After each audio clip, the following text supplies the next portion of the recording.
All right. Welcome to this fifth Cradle conversation. My name is Laura Halpin, and I am recording from Walnut Creek, California, which is the stolen land of the Bay Miwoks. I use pronouns she and her, and I am inviting you into these Cradle conversations as a way to hold us steady in unsteady times, to feel the connection that we so desperately need with one another, to cultivate community and a vision. And so I invite you to come close, to be with us, and to join me in welcoming my fifth guest, Sara Love. And Sara is an artist and a mystic who's from Portland, Oregon. Hey, Sara, I want to bring you on the screen before I say anything more. Hi, friends. So glad to be here. So I met Sara back in October, and since then I've really come to appreciate the way that she shows up in the world. And there's something very steady that about her presence, and it is really supported by her work in the creation of her I Stand for Love calendar, which brings to her people messages of daily love in action.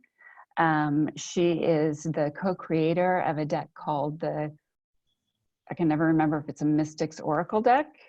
You got it. Yeah, that provides some really amazing guidance for these times. And so, Sara, I just want to welcome you into this conversation. It's really good to have you. Thank you so much. It's great to be here. Good to be together. Mm-hmm. So, as you know, every Cradle conversation has the same structure, the same 4 questions. And so I wanted to ask you the first question, which is, what cradles you? I love that word. It's something. I mean, it's not something that I've thought about in so long. And there's so many ways to ask a question like that. So it's really cool to specifically tune into that energy. I think of one of my favorite practices, which is laying in a hammock.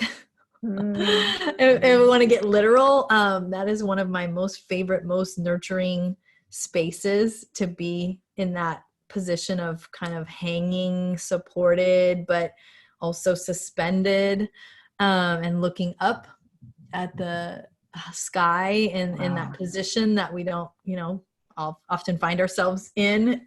So that literally cradles me as something that I love.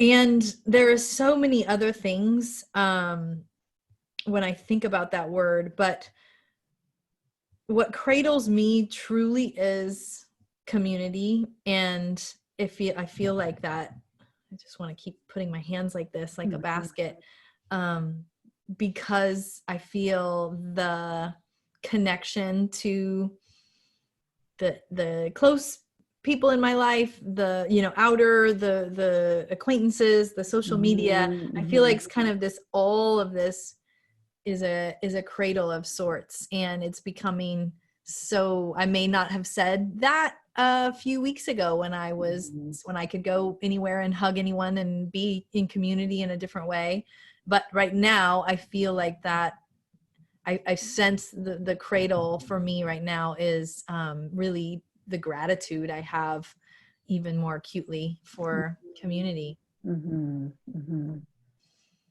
Thank you. I love the image of the hammock, and I have to tell you, it kind of wrecks it, but I once was laying in a hammock and it broke. And it was such an abrupt, because when you're in a hammock, you're like totally released and surrendered, and you're in this position of trust. And so I've never felt quite the same way in a hammock.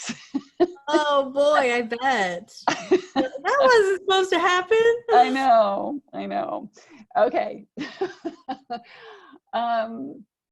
All right. So the second question is, what do you have to offer us to cradle us?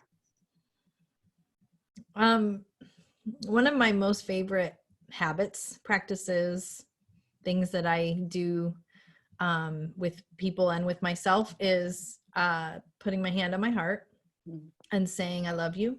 I love you. I love you. I love you. And there are times in my life where I need to do this 10 times a day. That's usually the tough times. And there's times that I don't do it and I forget all about it. But I love to start my classes and workshops and any kind of thing with this. I also, if I can sneak this in before I get out of bed, then I feel like I'm really doing it right, because if I can just say I love you. So that to me is one of the most nourishing, obviously it doesn't cost, it doesn't require anything, ways that I nourish and cradle myself. That is so beautiful. And I like it almost feels like a cradling, because I imagine that you forget and then you draw yourself back and you remember, so even like the returning to like this, okay. I love you. That is a beautiful, beautiful thing. Thank you so much. Is there, okay, this is question number 3. Thank you for asking. Is there a practice that you would suggest for us? Anything that we can practice? Oh gosh, the list is so long, going from the I love you as a practice. Obviously. Yeah. I mean, you can take that right there. You can take it into the bathroom mirror and look in your own eyes and say it. If you really want to ramp up the all the feels. But one thing that I learned over the years is with that, I can kind of scan. I'm sure, people do it in many different practice traditions, but just noticing how I feel, just noticing what I'm physically or emotionally, just go from there to stopping and kind of scanning through my body. It's amazing the things that don't need fixing once we just listen, right? Once we just kind of be with that. So if I can offer the practice of scanning through yourself and just not acknowledging how I feel. Maybe physically I need to adjust something, but I didn't know I was uncomfortable sitting here for an hour until I tuned into myself. But emotionally, I think it really helps in all the ways to do that, to scan through and say, yeah, I feel like this and I feel like that. And it's a powerful thing for me to, be able to acknowledge. Usually nothing, I don't need anybody else to do anything then. Like there's so many ways that we go through life and, try to get people to give us the things that we need. And that's one way that I give it to myself and I listen to myself. It really can take away so much subconscious manipulating of things and people.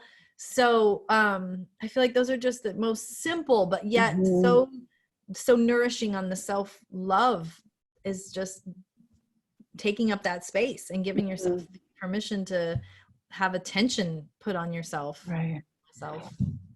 That reminds me, and it's interesting how just this, which is so rich in and of itself, is really almost like a point of entry into that check-in, which I think Mm-hmm. is so important. And I think especially during times that are so traumatic, that actually feeling as many of the feelings that you're having while you're having them helps keep things moving, you know? And so even if there's some things that we can't afford to feel because we have to keep moving or because it's too overwhelming, just that flow, you draw your attention to something and it just kind of changes or dissipates a little just by virtue of that loving attention. So I really appreciate that. Thank you. Mm. That's good. So Mm. simple, huh? Yeah, I've spent a lot of my life really complicating things. So these are the essence. I feel like that our whole moment right now is like, what is essential? What's at the essence? So those are some things that almost you skip over, or I skip over because they're too simple. Well, that's not going to do anything. That's not Right. going to help. That's not going to fix anything, you know, but actually it's really all we really need a lot of Yeah. times is Yeah. just to have our own trust in ourselves, have our own back, figure out how do I feel? What is happening right now? And then we have the power, you know, and Yeah. we're here in the moment. Mm-hmm. Thank you. Um, okay, and the last question is, do you have a vision or a blessing for the collective? Oh, yes. Oh, yes. You know, my vision, I vision this the center of our beings going from it's all in our heads and it's all mentally driven and it's all fairly egocentric, to a vision of a world where our hearts are really informing Mm. us. And so I guess that probably is why, you know, if you really connect the dots, is why I do these things and teach these things, so that it's like an activated place. It's like you know, there's so much awesome science about heart math and, you know, all these neat things that really show that we have this brain and it's here and it's Mm. in our emotional body.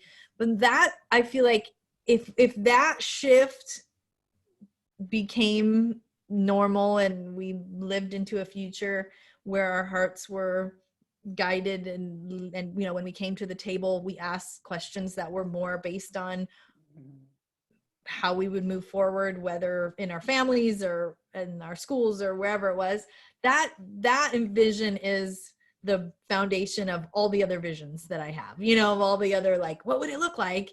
Starts with us being here. And it's Yeah. it's a tender place, you know. We haven't Yeah. ever really been shown how to do it. So Right. I don't know exactly how or what. Mhm. But that's my vision for sure, is that Yeah. it's a different, we just are operating in from a different place. Mhm. It's amazing to me how integrated all of your answers are. Thanks. Yeah. It's funny because, you know, as Really we all do beautiful. in our own lives, I see myself all over the place. So it's so cool, Mhm. even in this conversation, to reflect with you on the fact that it is all kind of cohesive. Yeah. um Yeah. And so I want to thank you. I think that's such a beautiful vision, and one that is so, it's so simple, you know, move from here to here. Let's have heart-centered policies. Let's have heart-centered conversations. Um, let's set our priorities from our heart. Let's connect through our hearts. So I want to thank you so much.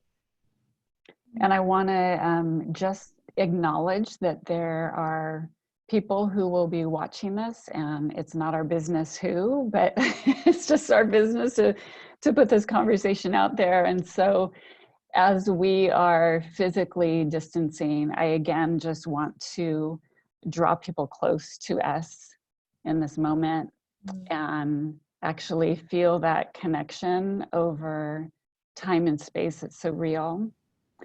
And invite everyone to just feel that the steadiness that comes from being in community and connecting to self through heart. It's really just a beautiful thing to be able to have this conversation with you. So thank you so much. Thank you so much. I feel like I'm gonna just be so just flowing through my day with this energy. So thank Needed you a for little letting me do that. softness. We needed a little softness today. So thank you. Okay. My I'll talk pleasure. to you soon. Love you. Bye. Bye, friend. Love you too.